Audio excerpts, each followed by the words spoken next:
Monsieur le Président, Mesdames, Messieurs les conseillères et conseillers, ce projet d'avis, dont l'origine se trouve dans les nombreuses pétitions sur le sujet de la fin de vie, préconise en premier lieu de lancer une campagne d'information et d'appropriation de la réglementation en vigueur. C'est ce qui paraît au groupe EFO le plus pertinent. Nous saluons particulièrement le travail du rapporteur, Pierre-Antoine Gailly, grâce à qui la Commission a relevé de nombreux textes sur ce sujet délicat.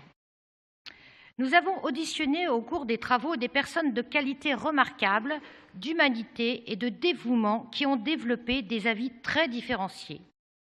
Le groupe EFO considère que la multiplication des textes, alors que les évaluations indispensables n'ont pas encore été faites, ne participe pas à la hauteur intellectuelle et philosophique que mérite ce grave sujet de société.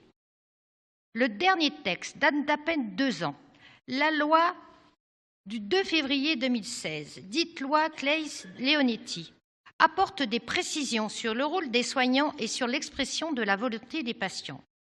Bien sûr, les exemples liés du quotidien de nos citoyens, poussent à l'empathie naturelle, mais demander une nouvelle fois de modifier la législation aussi rapidement pose question. Ce projet d'avis souligne également à juste titre les inégalités qui existent dans ce domaine. Le CESE a eu dernièrement à relever plus généralement, en termes de santé publique et d'accès aux soins, ces inégalités, que ce soit à travers les déserts médicaux ou la santé des élèves. Une fois de plus, nous constatons le manque de moyens, mais ne devrait-on pas plutôt parler de manque de volonté politique? La récente loi de programmation des finances publiques pour les années 2018-2022 prévoit une diminution des dépenses sociales de l'ordre de 30 milliards d'euros. Dans ces conditions, comment imaginer rectifier les inégalités en accroissant les offres de soins palliatifs? Enfin, en soulignant à nouveau le travail et l'ouverture d'esprit du rapporteur, le groupe EFO tient à rappeler qu'il attache une importance primordiale à la laïcité.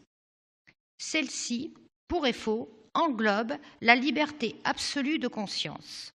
Notre syndicat, en implication de ce principe, ne s'autorise pas à trancher cette question qui touche à l'intime conviction de chacun. EFO, mandante de ses représentants dans cette Assemblée, s'abstiendra. Je vous remercie.